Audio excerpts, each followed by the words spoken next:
Namasté les amis, je suis Thierry, je suis chez Omoun pour desservir les pratiques méditatives et aujourd'hui je vais vous parler du deuil. Alors effectivement, aujourd'hui c'est Halloween, donc c'est quand même la journée de l'année où l'espace entre le jour et la nuit est le plus fin.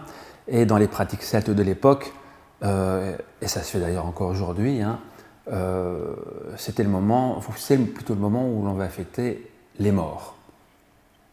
Où on va s'en préserver, mais en même temps on va les fêter. Donc ma vision du deuil, si vous voulez, c'est quelque chose qui fait partie intégrante de la vie.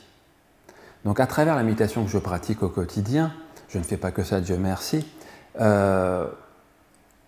si vous voulez, on va s'efforcer, on va surtout accepter, on va comprendre que la mort, que le deuil fait partie intégrante de la vie. Et nous, grands occidentaux que nous sommes, on a cette fâcheuse habitude tout simplement de disséquer les choses et qu'il y a la vie, encore faut-il savoir la vivre, et il y a la mort. Et surtout la mort, on va s'en séparer, on va s'éloigner d'elle, alors que non, elle fait partie de la vie. Donc si dès notre plus jeune âge, de par notre éducation, de par la pratique, que ce soit du yoga, de la méditation ou autre chose, d'être en présence, je ne dirais pas en conscience, mais de faire les choses en présence, eh bien écoutez, le jour où adviendra des décès de nos proches, à mon humble avis, on les acceptera beaucoup plus vite et ils passeront, c'est un peu dur ce que je veux dire, aussi vite qu'ils sont arrivés.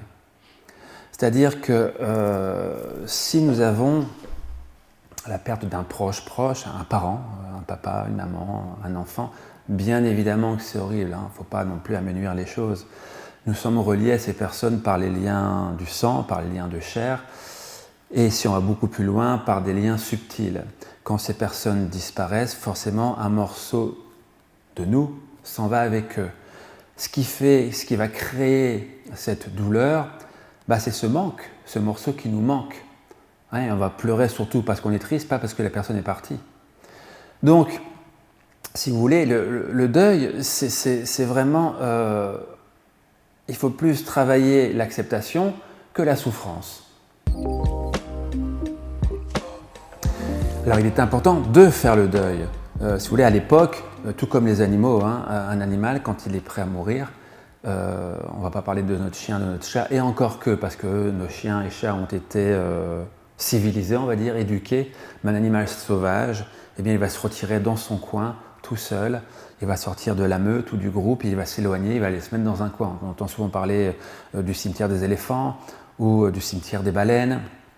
Donc cet animal sauvage va aller se poser dans un coin et se laisser aller dans cette phase de la vie. Eh bien écoutez, pour nous c'est la même chose. Quand un deuil survient, moi c'est ce que j'ai fait quand j'ai perdu, pour tout vous dire, mon papa il y a 1 an et demi. Ça n'a pas duré longtemps du tout, ce reclus. Je suis parti très peu de temps, je n'oserais pas vous dire le nombre de minutes, dans mon bureau.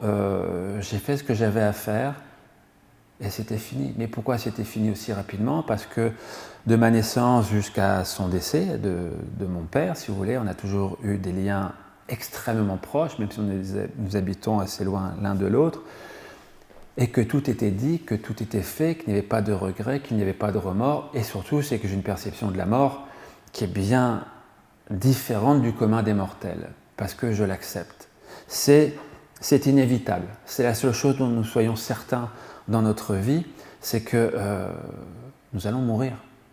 Et comme je dis toujours ironiquement, on ne sait pas si on va être riche, pauvre, malade, si on va vivre relativement âgé ou pas. Par contre, on sait qu'on va mourir. Donc autant s'y préparer. Alors je dirais que quand j'ai vécu ce deuil en particulier, c'est pas qu'une forme, en tout cas pour moi, c'est pas qu'une forme de méditation propre à ça. Après, il y a des formes de mantra propres à ça.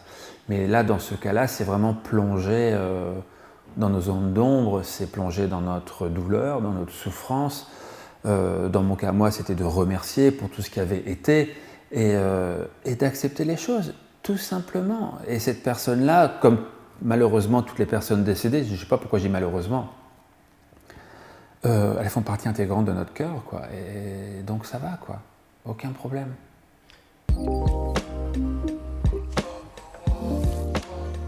prenez le temps, vraiment, que ce soit par rapport au deuil ou autre chose, hein.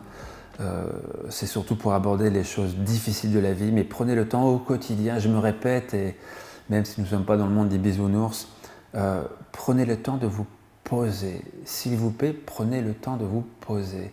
Pas avec une clope, pas avec une tasse de café. Oui, c'est bien, nous sommes humains, n'oublions pas, mais de se poser juste avec comme support que votre corps, que ce soit dans votre bureau, que ce soit aux toilettes, que ce soit dans votre lit. Prenez le temps, 2, 3, 4, 5 minutes par jour, alors, si on va plus loin, une demi-heure, 3/4 d'heure, et de rentrer en vous, de plonger en vous. Tout le monde dit « Ah, la méditation, surtout la vipassana, la vision profonde, la vision pénétrante, plongez en vous ». Tout est fait dans cette société aujourd'hui pour s'éloigner de notre essence et d'être drivé, d'être tenu en laisse par notre téléphone, par notre télévision, par notre conjoint, par notre patron. Rentrez en vous pour accueillir la vie telle qu'elle se présente et pas comme on aimerait qu'elle soit. Namasté les amis, namasté, prenez soin de vous.